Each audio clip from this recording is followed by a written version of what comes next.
everyone, welcome to Education Shelf Live. I'm Dr. Riddhi Agrawal and I'm here with the second part of Surface Chemistry. तो पिछले lecture में हमने adsorption के बारे में सारी चीज़ें पढ़ी थी. आज हम कैटालिसिस के बारे में सारी चीज़ें पढ़ने वाले हैं. ओके सो गाइज, अगर आप लोगों का कोई भी डाउट आता है तो आप डाउटनट ऐप के थ्रू उसे इंस्टेंट तरीके से सॉल्व कर सकते हो. इस ऐप का लिंक मैंने डिस्क्रिप्शन बॉक्स में दे दिया है और उस ऐप को यूज़ कैसे करना है वो मैं आपको समझा देती हूँ. कोरोना के वक्त घर बैठे पढ़ाई करो ना, डाउटनट है आपके साथ, जहां आप बस क्वेश्चन की फोटो लेकर तुरंत अपने डाउट का वीडियो सोल्यूशन पा सकते हैं. साथ ही यहाँ कोटा के टॉप टीचर्स जैसे एनवी सर, जीबी सर, आकांक्षा मैम, एनजे सर के फ्री वीडियो लेक्चर्स भी आपको मिलेंगे. इतना ही नहीं, रोजाना शाम 5 बजे डाउटनट की टीम आकर करेगी देश भर के टॉप आईआईटी, जेडब्ल्यू और नीट में पूछे गए डाउट सॉल्व, वो भी लाइव.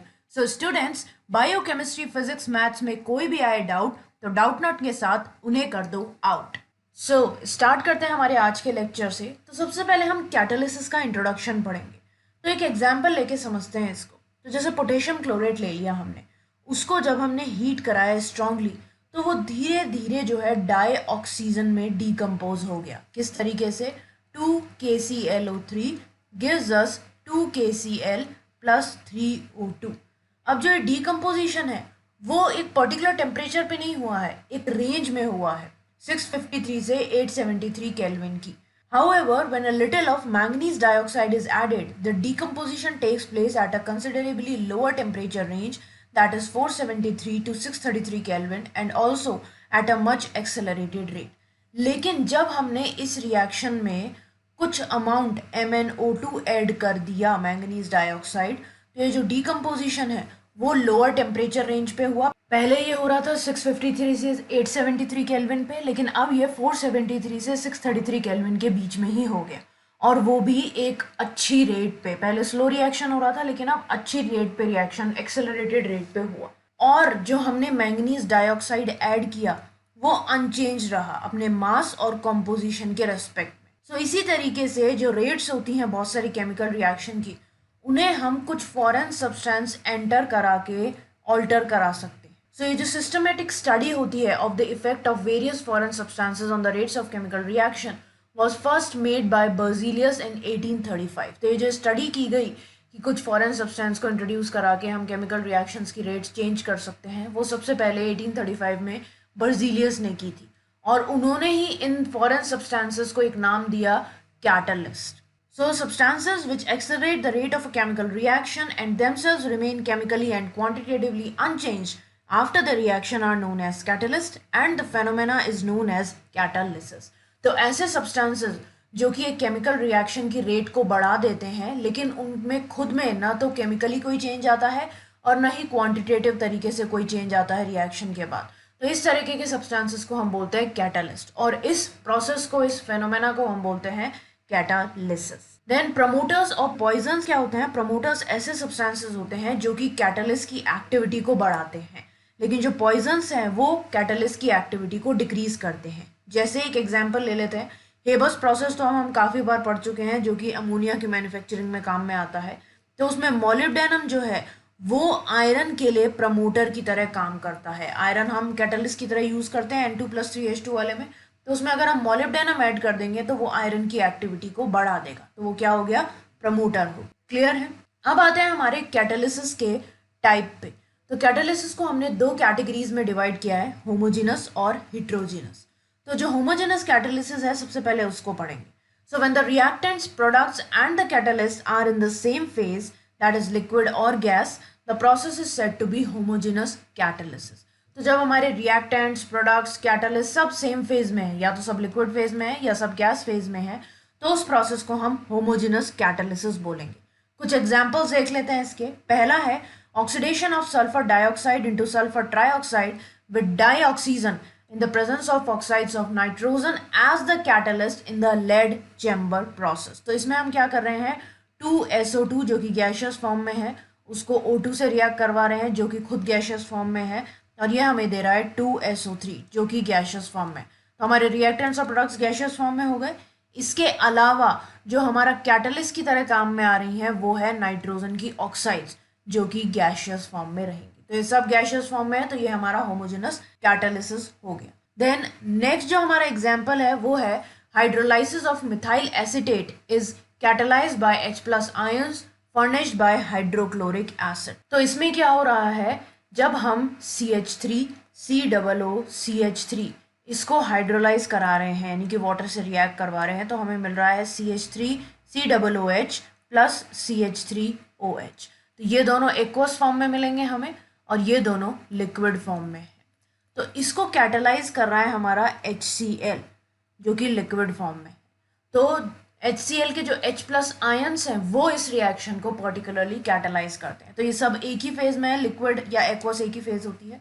तो ये हमारा होमोजेनस कैटालिसिस हो गया। अब नेक्स्ट जो इसका एग्जांपल है वो है हाइड्रोलाइसिस ऑफ शुगर। तो जब हम C12H22O11 जो कि एक्वस फॉर्म में है इसको हम हाइड्रोलाइज करा रहे हैं यानी कि वाटर से, तो इसमें जो हमारा H2SO4 है लिक्विड फॉर्म में वो H प्लस आयन्स देगा जो कि इस रिएक्शन को कैटालाइज करेंगे और यहाँ पे हमारा ग्लूकोज और फ्रक्टोज जो है वो बन जाएगा और ये दोनों हमें एक्वस फॉर्म में ही मिलेंगे। ठीक है, तो ये भी हमारा हो गया होमोजेनस कैटालिसिस। अब आते हैं सेकेंड टाइप पे जो कि है हेटेरोजेनस कैटालिसिस। तो सिंपल सी बात है, होमोजेनस कैटालिसिस में एक फेज में थे तो हेटेरोजेनस में अलग अलग फेजेस में रहेंगे। So the catalytic process in which the reactants and the catalyst are in different phases is known as heterogeneous catalysis। तो heterogeneous catalysis में जो हमारे reactants हैं और जो catalyst है वो अलग अलग phases में रहते हैं। इसके examples भी देख लेते हैं। पहला है oxidation of sulfur dioxide into sulfur trioxide in the presence of platinum। तो अगर हम 2SO2 जो कि gaseous form में है उसको प्लैटिनम की प्रेजेंस में 2SO3 में कन्वर्ट कर रहे हैं जो कि gaseous form में है, तो ये हमारा हेटेरोजेनस कैटालिसिस होगा। क्यों? क्योंकि जो हमारा प्लैटिनम है वो सॉलिड फॉर्म में है। ठीक है, क्लियर हो गया। अब चलते हैं इसके नेक्स्ट एग्जांपल पे जो कि है combination between dinitrogen and dihydrogen to form ammonia in the presence of finally divided iron in Haber's process. तो हेबर्स प्रोसेस हम बहुत बार पढ़ चुके हैं। N2 + 3H2 gives us 2NH3। तो इसमें ये तीनों तो गैसियस फॉर्म में है लेकिन जो हमारा कैटलिस्ट यूज हो रहा है यानी कि आयरन वो सॉलिड फॉर्म में रहेगा। ओके, नेक्स्ट एग्जांपल है oxidation of ammonia into nitric oxide in the presence of platinum gauge in Oswald process. तो ओसवाल्ड प्रोसेस भी हम पढ़ चुके हैं जिसमें हमने 4NH3 को 5O2 से रिएक्ट करवाया था, हमारा बना था 4NO + 6H2O।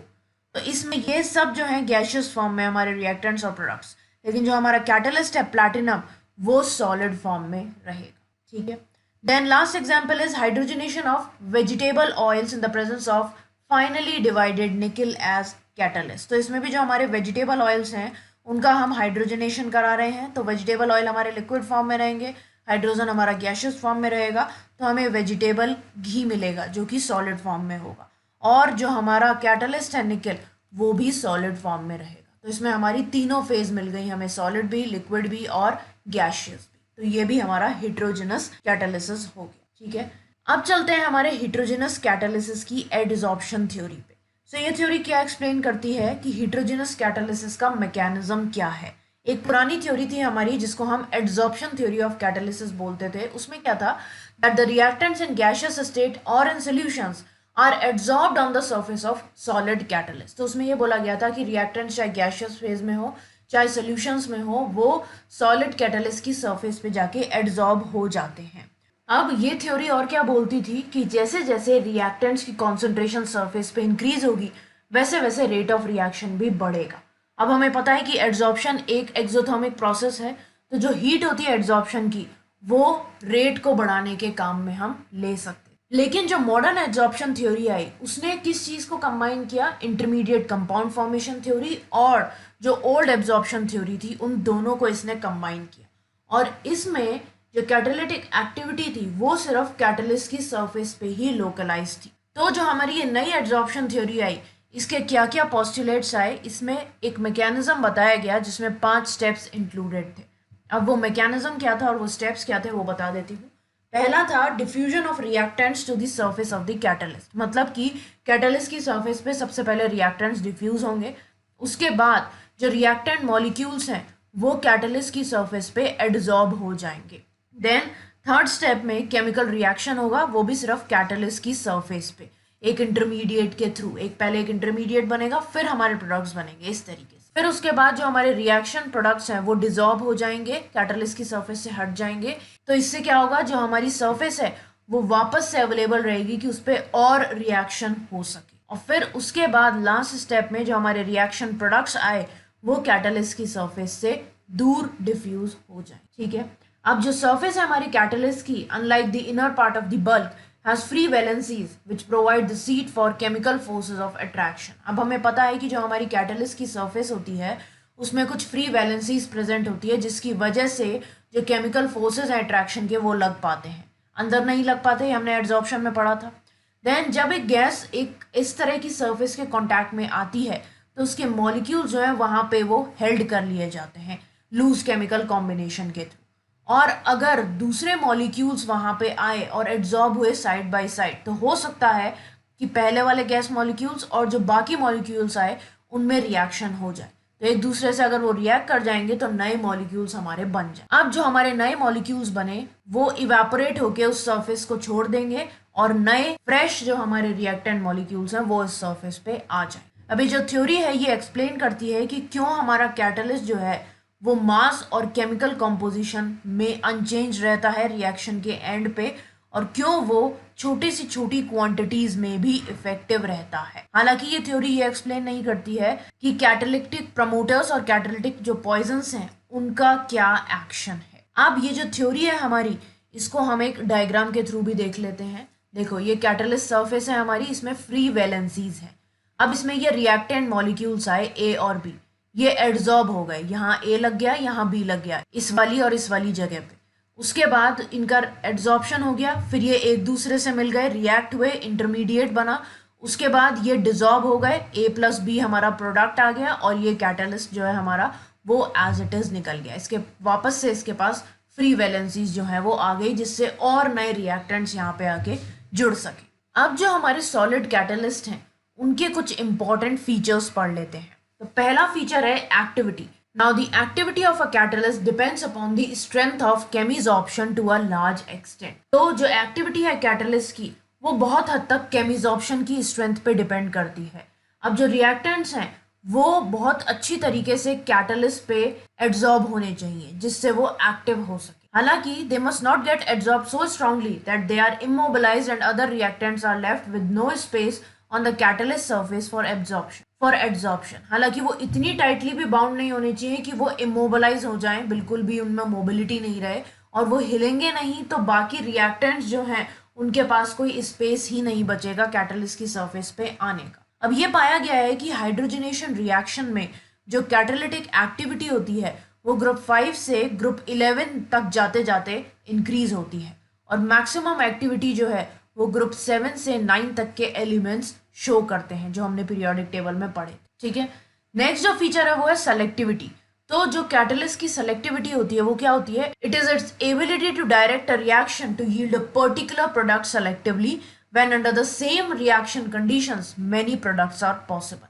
तो एक पर्टिकुलर रिएक्शन कंडीशन में सपोज करो बहुत सारे प्रोडक्ट्स बन सकते हैं, लेकिन एक कैटलिस्ट की सेलेक्टिविटी क्या है कि वो एक पर्टिकुलर टाइप का ही प्रोडक्ट बनाए, मतलब वो रिएक्शन को इस तरीके से डायरेक्ट करे कि एक ही प्रोडक्ट बने। जैसे सपोज करो 289 केल्विन पे हमारे 3 तरीके के प्रोडक्ट्स बन सकते हैं, ए बी और सी, लेकिन हमें बनाना बी ही है, तो हम ऐसा कैटलिस्ट चुनेंगे जो कि रिएक्शन को इस तरीके से लेके जाए कि सिर्फ बी प्रोडक्ट ही बने हमारा 289 केल्विन पे, ए और सी नहीं बने। तो वो होती है सेलेक्टिविटी। अब अलग अलग कैटलिस्ट की जो सेलेक्टिविटी होती है एक ही रिएक्टेंट के लिए वो अलग अलग हो सकती है। जैसे अब इसको हम एक एग्जाम्पल से समझ लेते हैं। सपोज करो हमारे पास 2 रिएक्टेंट्स हैं CO और H2।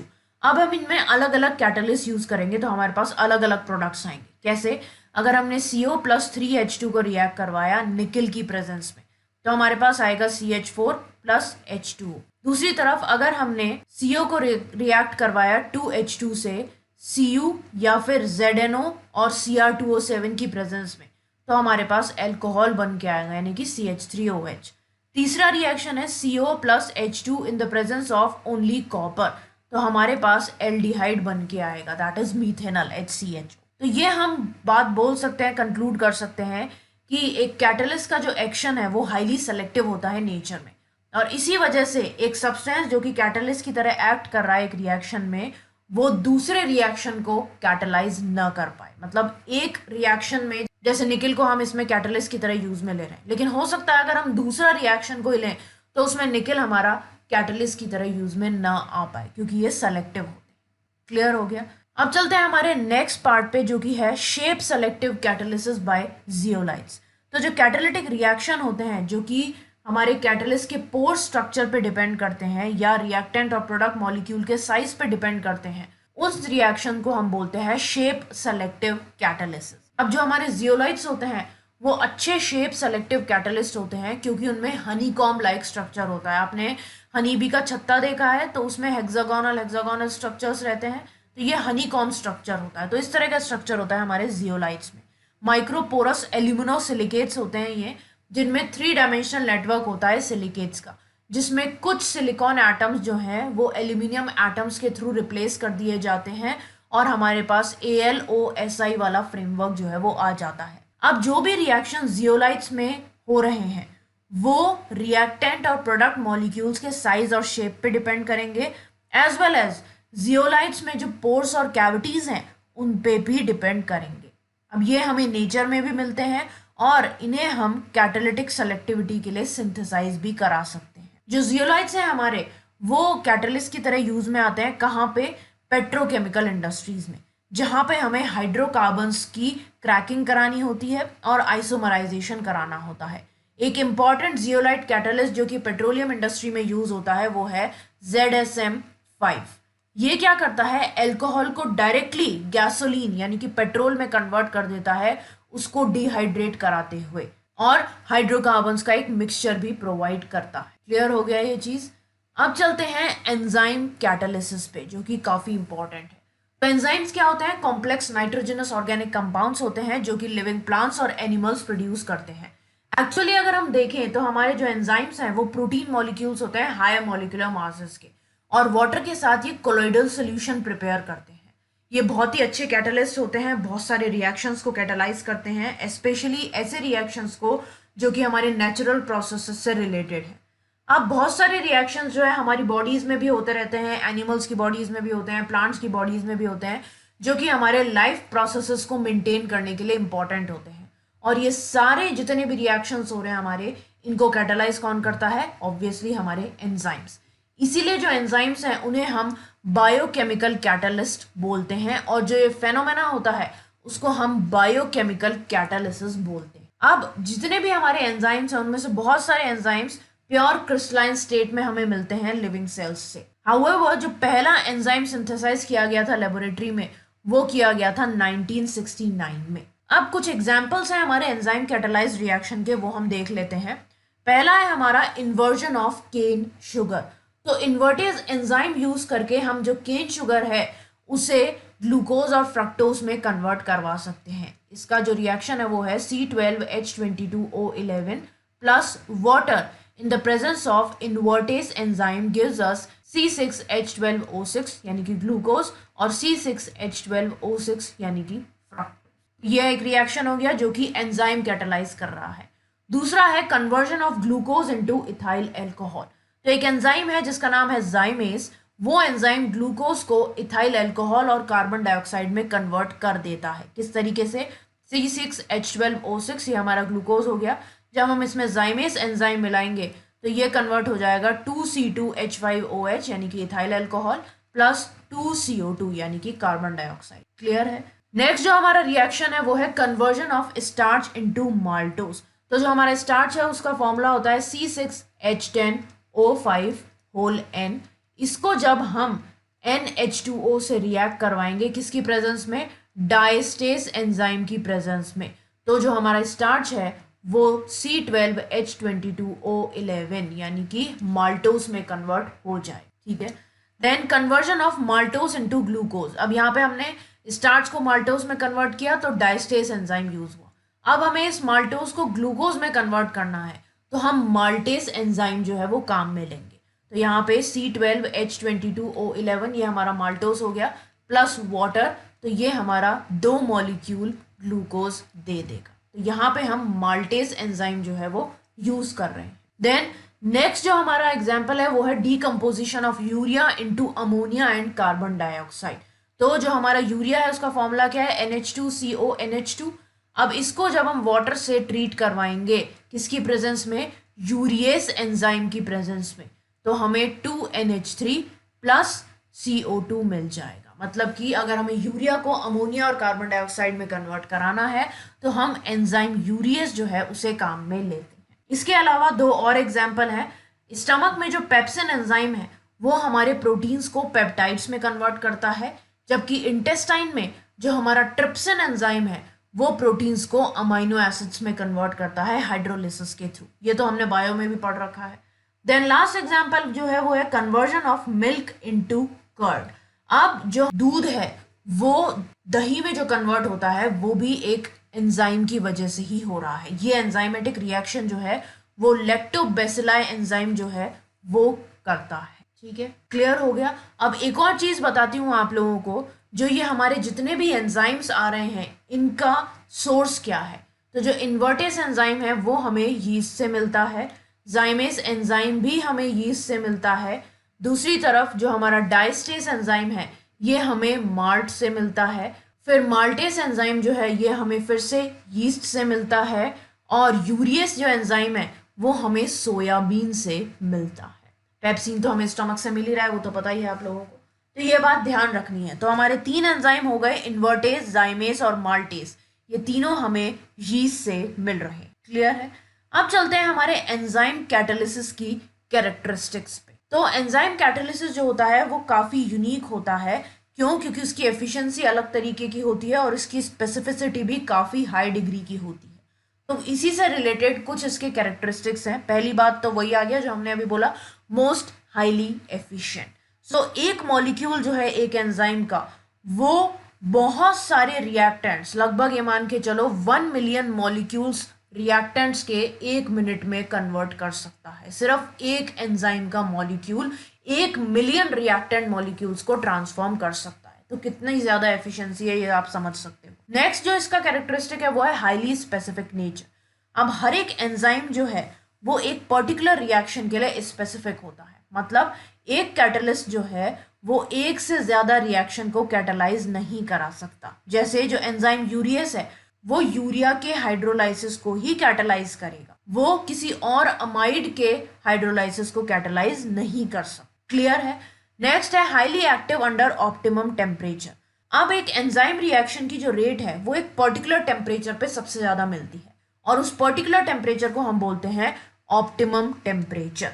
अब ऑप्टिमम टेम्परेचर के दोनों ही तरफ, चाहे ऑप्टिमम टेम्परेचर से कम हो टेम्परेचर या ऑप्टिमम टेम्परेचर से ज्यादा हो टेम्परेचर, एंजाइम की एक्टिविटी डिक्रीज ही होगी। अब एक एंजाइमेटिक एक्टिविटी के लिए जो ऑप्टिमम टेम्परेचर रेंज रहती है, जो अगर हम जनरल देखें तो वो रहती है 298 केल्विन से 310 केल्विन तक।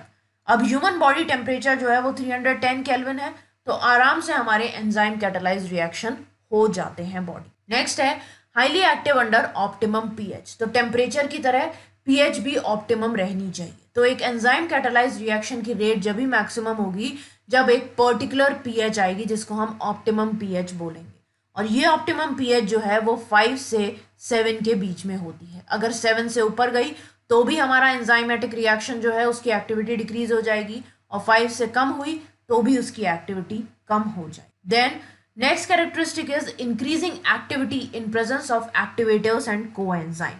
अब अगर हमें एंजाइमेटिक एक्टिविटी को इंक्रीज करना है तो कुछ सब्सटेंसेस होते हैं जिन्हें हम कोएंजाइम्स बोलते हैं, उनको अगर हम इंट्रोड्यूस करा दे रिएक्शन में तो एक्टिविटी जो है वो बढ़ जाएगी। ये ऑब्जर्व किया गया है कि जब एक छोटा सा नॉन प्रोटीन यानी कि विटामिन एंजाइम्स के साथ प्रेजेंट होता है तो जो हमारी कैटालिटिक एक्टिविटी है वो बहुत ज़्यादा एनहांस हो जाती है। कुछ एक्टिवेटर्स हैं हमारे, वो जनरली हमें मेटल आयंस की फॉर्म में ही मिलते हैं, जैसे Na+ हो गया, Mn2+ है, CO2+ है, Cu2+ है। ये सब हमारे एक्टिवेटर्स रहते हैं। ये जो मेटल आयंस हैं जब ये एंजाइम मॉलिक्यूल से बहुत वीक बॉन्ड रखते हैं तो उनकी कैटालिटिक एक्टिविटी को बढ़ा देते हैं। जैसे amylase in the presence of sodium chloride, that is Na+ ions are catalytically very active। तो amylase एंजाइम अगर Na+ की प्रेजेंस में रहेगा तो कैटालिटिकली काफी एक्टिव हो जाएगा। ठीक है। Then last characteristic is influence of inhibitors and poisons. तो ऑर्डिनरी कैटलिस्ट जैसे पॉइजन्स और प्रोमोटर्स से इफेक्ट हो रहे थे, वैसे ही एंजाइम्स जो हैं उनको भी इनहिबिट और पॉइजन करा सकते हैं हम कुछ सब्सटेंसेस के थ्रू। ये जो इनहिबिटर्स या पॉइजन्स होते हैं, ये जो हमारे एंजाइम की सरफेस पे एक्टिव फंक्शनल ग्रुप्स होते हैं ना, उनके साथ इंटरैक्ट कर लेते हैं, जिसकी वजह से या तो कैटालिटिक एक्टिविटी जो है वो रिड्यूस हो जाएगी या पूरी तरीके से डिस्ट्रॉय हो जाएगी एंजाइम्स की। Now the use of many drugs is related to their action as enzyme inhibitors in the body. अब बहुत सारे ड्रग्स जो हैं वो एंजाइम इनहिबिटर्स की तरह काम करते हैं हमारी बॉडी में, क्योंकि उनका एक्शन ही ये है, ठीक है। अब जो एंजाइम कैटालिसिस है उसकी हमने कैरेक्टरिस्टिक्स तो पढ़ ली। अब ये होता कैसे है, तो इसका मैकेनिज्म भी देख लेते हैं। बहुत सारी कैविटीज जो हैं वो कोलॉइडल पार्टिकल्स की सरफेस पे प्रेजेंट होती है, जो हमारे एंजाइम्स के कोलॉइडल पार्टिकल्स होते हैं उनकी। ये जो कैविटीज होती हैं इनकी कुछ कैरेक्टरिस्टिक शेप होती है और इनमें कुछ कुछ एक्टिव ग्रुप्स प्रेजेंट रहते हैं। किसी में NH2 हो गया, किसी में COOH हो गया, किसी में SH है, किसी में OH है, इस तरीके से। तो ये यूजुअली एक्टिव सेंटर्स होते हैं इनकी सरफेस पे, जहाँ पे ये हमारी कैविटीज प्रेजेंट हैं। ये तो मॉलिक्यूल्स जो होते हैं रिएक्टेंट के, यानी कि जिसको हम सबस्ट्रेट मानते हैं, उसकी एक कॉम्प्लीमेंट्री शेप होती है। कॉम्प्लीमेंट्री शेप का क्या मतलब है, जैसे सपोज करो हमारे पास इस तरीके की कोई चीज है, ठीक है, वो लॉक और की वाला ही एग्जाम्पल है। तो हमारे लॉक जो होता है उसमें इस तरीके का कुछ होता है और हमारी की जो है वो इस तरीके की बनी हुई होती है कॉम्प्लीमेंट्री शेप की, कि वो इसमें फिट हो जाए। तो इसी तरीके से होता है, जैसे सपोज करो ये हमारा एंजाइम है, इस पे ये एक्टिव साइट है, तो जो हमारा सबस्ट्रेट आएगा उसकी जो शेप है वो कुछ इस तरीके की होनी चाहिए, जिससे ये वाला पार्ट जो है वो यहाँ पे आके आराम से फिट हो जाए। तो जो एक्टिव ग्रुप्स होते हैं उनकी प्रेजेंस में जो एक्टिवेटेड कॉम्प्लेक्स बनता है वो नहीं, उसके बाद क्या होता है, ये एक एक्टिवेटेड कॉम्प्लेक्स बना लेते हैं और उसके बाद डीकम्पोज होके ये हमें प्रोडक्ट्स दे देता है। इसीलिए जो एंजाइम कैटालाइज रिएक्शन है उसे हम दो स्टेप में देखते हैं। पहला स्टेप क्या होगा, ये हमारा एंजाइम है, ये हमारा सबस्ट्रेट है। तो हमारा एंजाइम जो है उसकी इस तरीके की शेप है और सबस्ट्रेट में हमारे इस तरीके का एक्टिव साइट है। तो एंजाइम जाके यहाँ पे चिपक जाएगा। तो ये हमारा पहला रिएक्शन हो गया, जिसमें enzyme plus substrate is equals to ES बना लिया। अब क्या होगा, ये इस पे जाके यहाँ पे लग गया, तो ये हमारा एंजाइम सबस्ट्रेट कॉम्प्लेक्स बन गया। अब यहाँ पे हमारे रिएक्शंस होंगे और ये डीकम्पोज हो जाएगा और ये डीकम्पोज होके हमें एंजाइम तो एज इट इज निकल आएगा और सबस्ट्रेट की जगह हमें यहाँ पे प्रोडक्ट्स जो है वो मिल जाएंगे, यानी कि ES on decomposition will give us E plus P। तो हमारा एंजाइम एज इट इज निकल आया, लेकिन हमारा जो सबस्ट्रेट है वो हमारे प्रोडक्ट्स में कन्वर्ट हो गए। क्लियर है। अब चलते हैं हमारे आज के लास्ट टॉपिक पे, जो कि है कैटलिस्ट यूज्ड इन इंडस्ट्री। अब हमारी इंडस्ट्रीज में भी काफी सारे कैटलिस्ट यूज होते हैं और कुछ इंपॉर्टेंट कैटलिस्ट हैं जो हमें पढ़ने जरूरी हैं, तो वो हम टेबुलर फॉर्म में पढ़ रहे हैं।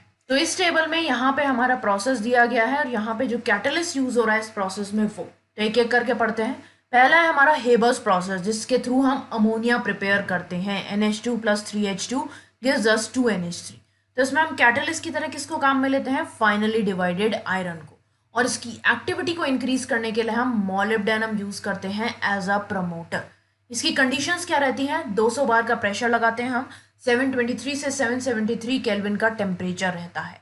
आजकल हम आयरन ऑक्साइड, पोटेशियम ऑक्साइड और एल्यूमिनियम, इन तीनों के मिक्सचर को कैटलिस्ट की तरह काम में लेने लग गए हैं, जिससे हमारी रिएक्शन रेट और भी ज्यादा बढ़ जाए। देन नेक्स्ट रिएक्शन जो है हमारा वो है ओसवाल्ड प्रोसेस, जिसको हम नाइट्रिक एसिड के मैन्युफैक्चरिंग के लिए काम में लेते हैं, जहाँ पे हम 4NH3 + 5O2 से 4NO + 6H2O प्रिपेयर करते हैं।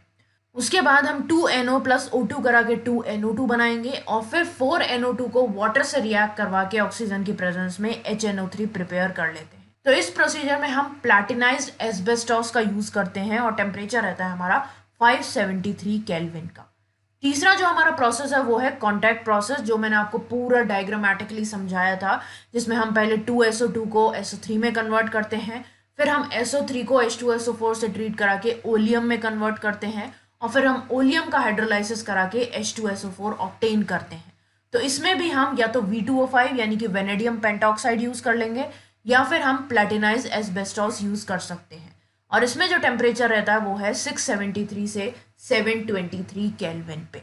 तो ये आप लोग जब बार बार रिएक्शन पढ़ोगे तो वैसे ही याद हो जाएंगे आपको कैटलिस्ट, अलग से याद करने की ज़रूरत नहीं है, क्योंकि Oswald process, contact process, Haber's process हम काफ़ी बार पढ़ते हैं, तो इजीली याद हो जाएगा। हाँ, इसमें आयरन यूज़ हो रहा है, इसमें एस्बेस्टॉस यूज़ हो रहा है, इसमें V2O5 यूज़ हो रहा है, तो इतना ज़्यादा लोड लेने की ज़रूरत नहीं है। ओके, सो गाइज, ये था हमारा आज का पार्ट जिसमें हमने कैटलिस्ट और कैटलिसिस के बारे में पढ़ा।